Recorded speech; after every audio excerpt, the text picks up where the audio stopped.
இந்த உலகம் அப்படிங்கிறது 7 கண்டங்களாலும் 5 பெருங்கடலாலும் பிரிக்கப்பட்டிருக்கு. இதில் 5 பெருங்கடல் என்னென்ன அப்படின்னு பார்க்கலாம். அதில் இருக்கக்கூடிய முக்கியமான கொஸ்டின்ஸ் நம்ம அந்த வீடியோவில் பார்க்கலாம். பசிபிக் பெருங்கடல், அட்லாண்டிக் பெருங்கடல், இந்திய பெருங்கடல், தென் பெருங்கடல், அடுத்தது ஆர்டிக் பெருங்கடல், இப்படி 5 பெருங்கடல்கள் இருக்குது. இதில் ரொம்ப பெருசு அப்படின்னா பசிபிக் பெருங்கடல், ரொம்ப சின்னது அப்படின்னா ஆர்டிக் பெருங்கடல். அப்போ இந்திய பெருங்கடல் எத்தனை இடத்துல இருக்குது அப்படின்னு பார்த்தீங்கன்னா 3வது இடத்துல இருக்குது. இதோட பரப்பளவு பார்த்தீங்கன்னா 70.56 மில்லியன் சதுர கிலோமீட்டர் வந்து நமக்கு பரப்பளவு உடையது. இதில் கொஸ்டின்ஸ் என்ன கேட்பாங்கன்னா, இந்திய பெருங்கடலை மிக ஆழமான அகழி அப்படின்னா என்னென்னு கேட்பாங்க.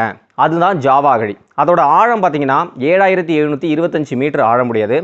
அப்போ இந்த 5 பெருங்கடலே மிக பெரிய அகழி, ஆழமான அகழி அப்படின்னா அது பசிபிக்கில் இருக்கக்கூடியதெல்லாம் மரியானா அகழி.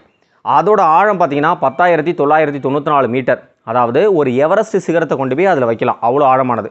உலகத்திலே மிக உயரமான சிகரம் எவரெஸ்ட் சிகரம். அதோட ஹைட்டு வந்து பார்த்தீங்கன்னா 8848 மீட்டர் ஹைட்டு. ஸோ அதை கொண்டு போய் வைக்கலாம், அந்தளவுக்கு ஆழமானது. ஸோ நோட் பண்ணி வச்சிங்க.